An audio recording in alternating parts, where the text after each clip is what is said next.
تمام نوجوان سنیں، چھوٹے بڑے سارے سن لیں، جو لڑکا، جو لاڑا، جو نوجوان اپنی ماں کی بےزتی کرے گا اپنی بیوی کے سامنے، اس نے جہنم کا راستہ اختیار کیا. میں بتا دوں آپ کو، وہ ظالم ہے بچہ، اس نے پہچانا نہیں میں کون ہوں،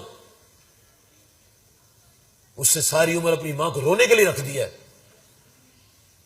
جو بچہ اپنی بیوی کے سامنے اپنی ماں کی بےزتی کرے گا کبھی فیض نہیں پائے گا، وہ ساری عمر روتا رہے گا. وہ کیوں؟ اس نے ماں کو دکھا دیا ہے. بیوی ماں نہیں ہے، ماں کا درجہ بیوی کبھی نہیں پا سکتی.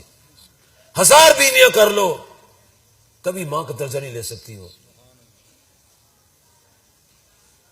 ماں وہ ماں ہوتی ہے، اس کا درجہ یہ ہے، ایک دفعہ دیکھو تو حج کا ثواب ملتا ہے، 100 مرتبہ دیکھو 100 حج کا ثواب ملتا ہے. کیوں؟ یہ دنیا چلاک دنیا ہے، بڑی خوفناک دنیا ہے، اور جس نے اس کی طرف توجہ نہیں کی، جب بوڑھا ہو جاتا ہے نا پھر ذلیل ہو کے زندگی گزارتا ہے. کیونکہ اس نے اپنی ماں کو ذلیل کیا ہوتا ہے. پھر نہ کہنا ہمیں بتایا نہیں تھا کسی نے.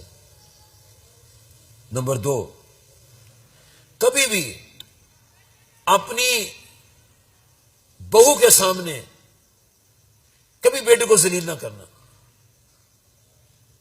اپنی بہو کے سامنے کبھی بیٹے کو ذلیل نہ کرنا. جس دن ذلیل کر دو گے اس دن جدائی شروع ہو جائے گی. کون توجہ کرتے ہیں ان کاموں کی طرف؟ اسے توجہ کی ضرورت نہیں ہوتی کہ بڑے لوگ ملوث ہیں اس کام میں. بہت خرابی آ رہی ہے. نمبر 3، کبھی دوستوں کے سامنے اپنے بیٹے کی بےزتی نہ کرنا. دوستوں کے سامنے، بیٹے کے دوستوں کے سامنے کبھی بیٹے کو ذلیل نہ کرنا. اپنی عزت خراب ہو جائے گی. بیٹے غلط بھی ہوں، نکمے بھی ہوں، تو اس کے دوستوں کے سامنے اس کی عزت کرنا. اور اگر ماں سے کوئی شکوہ شکایت بھی ہے تو بیوی کے سامنے کبھی نہیں کرنا چاہیے. نمبر 4، اگر آپ کے گھروں میں نوکرانی ہیں، کام کرتی ہیں، باہر کی عورتیں ہیں جو آپ کی خدمت سر انجام دے رہی ہیں، کبھی ان کے سامنے اپنی ماں کو اور کبھی اپنے بھائی کو اور گھر والوں سے نہ لڑنا. اس کا مطلب یہ ہوگا کہ آپ خود اپنے گھروں کو بدنام کرنے کا سبب بن رہے ہو. وہ جو گھر کے کام کرنے والی عورتیں ہیں، یاد رکھو وہ پیسے کی ہیں، وفادار نہیں ہوتی. وہ جب وہ دیکھتی ہیں کہ اس گھر میں یہ آدمی جو ہے اپنی بیوی کو گالیاں نکالتا ہے، اپنی ماں کو برا بھلا کہتا ہے، وہ سارے اپنے ماحول کے اندر کہتے ہیں یہ گھر اچھا نہیں ہے، اس گھر میں لوگ اوپر سے کچھ اندر کچھ ہے. نمبر 5، کبھی کسی عورت کے ساتھ بد نگاہی سے بات نہ کرنا. کبھی کسی عورت کو بری نگاہ سے نہ دیکھنا. اپنی عورت دیکھی جائے گی. پھر جس کی عورت ہے نا، جو کسی عورت کو بری نگاہ سے دیکھے گا اس کی عورت کوئی اور لوگ دیکھیں گے. مسلمانوں، کبھی کسی کی بہن اور بیٹی کو، کسی بیوی اور ماں کو بد نگاہ سے نہیں دیکھنا. کیوں؟ یہ اپنے گھر کو بد نگاہ سے دکھانے کا آغاز ہے. ماں باپ کا بھی احترام کرو، زوجہ کے حقوق بھی ادا کرو. نمبر 6، کبھی اپنے دوست کو اپنی بہن اور بیٹی اور ماں کے درمیان لا کر مت بٹھانا. ساری عمر پچھتاؤ گے. جو بھی میری بات سن رہا ہے کان کھول کے سنے. یہ 200 ملکوں میں میری بات جا رہی ہے. جو لوگ سن رہے ہیں، کبھی بھی اپنے بیٹھک میں، ڈرائنگ روم میں اپنی بیٹی، بہن اور ماں کے درمیان کسی غیر مرد کو مت لا کے بٹھائیں. یہ مت کہیں یہ ہمارے گھر میں، یہ ہمارے گھر کا فرد ہے، یہ ہمارا آنا جانا ہے، گھر والوں کا گھر والا معاملہ ہے. یہ بے حیائی ہے. میں بتا دوں،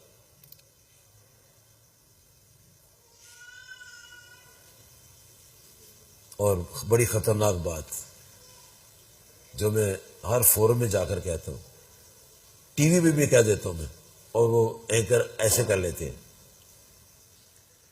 جس کو 5,000 روپے حق مار دیا ہے،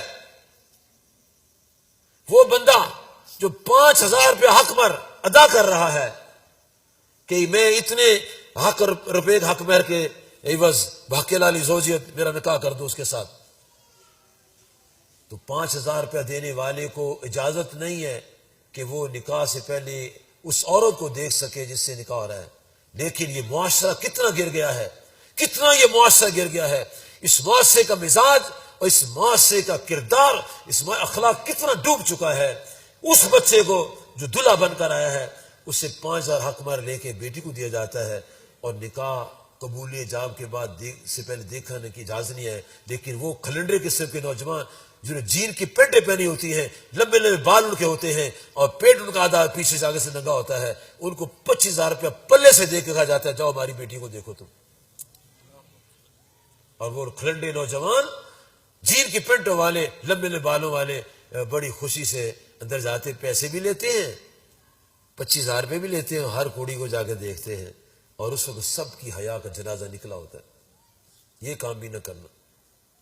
نمبر 7، کبھی بھی اس بات پر نہ انگلی اٹھانا کہ تیرے باپ نے دیا کیا ہے، کبھی انگلی نہ اٹھانا، اگر انسان ہو تو کبھی انگلی نہ اٹھانا تیرے باپ نے دیا کیا ہے۔ تو یہ شرم آنی چاہیے، اس کے باپ نے تجھے لڑکی دے دی ہے، 20 سال پال کے لاکھوں روپے لگا کے، اور تجھے کیا چاہیے، اور کیا چاہیے، تیرے ایمان کی حفاظت ہو گئی۔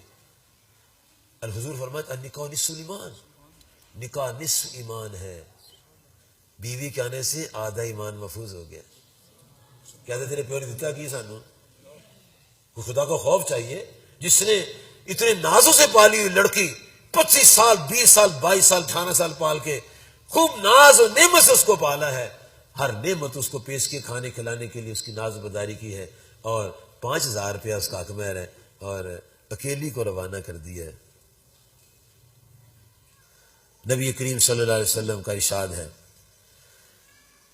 تنکح المرأۃ ل40، 4 وجوہ سے نکاح کیا جاتا ہے۔ نمبر 1 لمالہا، عورت کے مال کی وجہ سے نکاح کیا جاتا ہے کہ مالدار عورت ہے، کوٹھی آئے گی، کار آئے گی، دین نہیں، ایمان نہیں، کوٹھی کار آئے گی۔ لحسبہا، خاندان کی وجہ سے کہ خاندان تگڑا ہے ساڑھے ٹور بنے گا، نیت خراب ہے، نیت صحیح نہیں ہے، اللہ راضی نہیں ہے۔ جو مصلح حقیقی ہے اس کو نعوذ باللہ اس کو نگیٹ کر دی، نفی اس کی کر دی، اور خاندان اور برادری کو ترجیح دے دی۔ نمبر 3 لجمالہا، کڑی بڑی سونی ہے، وال کٹے نے، پینٹ پاندی ہے جین دی، کوئی گل نہیں، ہے تو سونی نا، تو پھر کیا ہوگا، اولاد کیسی پیدا ہوگی، اولاد کیسی پیدا ہوگی۔ اب یہ 3 باتیں انہوں نے بیان کی ہیں جو قیامت تک کی باتوں کا علم رکھتے ہیں، حشر و نشر کو جانتے ہیں، کس کا حشر کیا ہوگا، نشر کیا ہوگا، کون کس منزل پر پہنچے گا، اور سب کو جانتے ہیں، کس کا بیٹا ہے، کس کا، اس کا باپ کون ہے، اس کی بیٹی کون ہے، اس کی ماں کون، ہر جانتے ہیں، وہ شکل و صورتوں سے آگاہ ہے۔ وہ فرماتے ہیں وَلِدِينِهَا، اور اس کی دین کی وجہ سے۔ آپ نے فرمایا اب تم کیا کرو، فَاظْفُرْ بِذَاتِ الدِّينِ، آقا صلی اللہ علیہ وسلم فرماتے ہیں تم دیندار عورت کو اختیار کرو، دیندار عورت کو اختیار کرو۔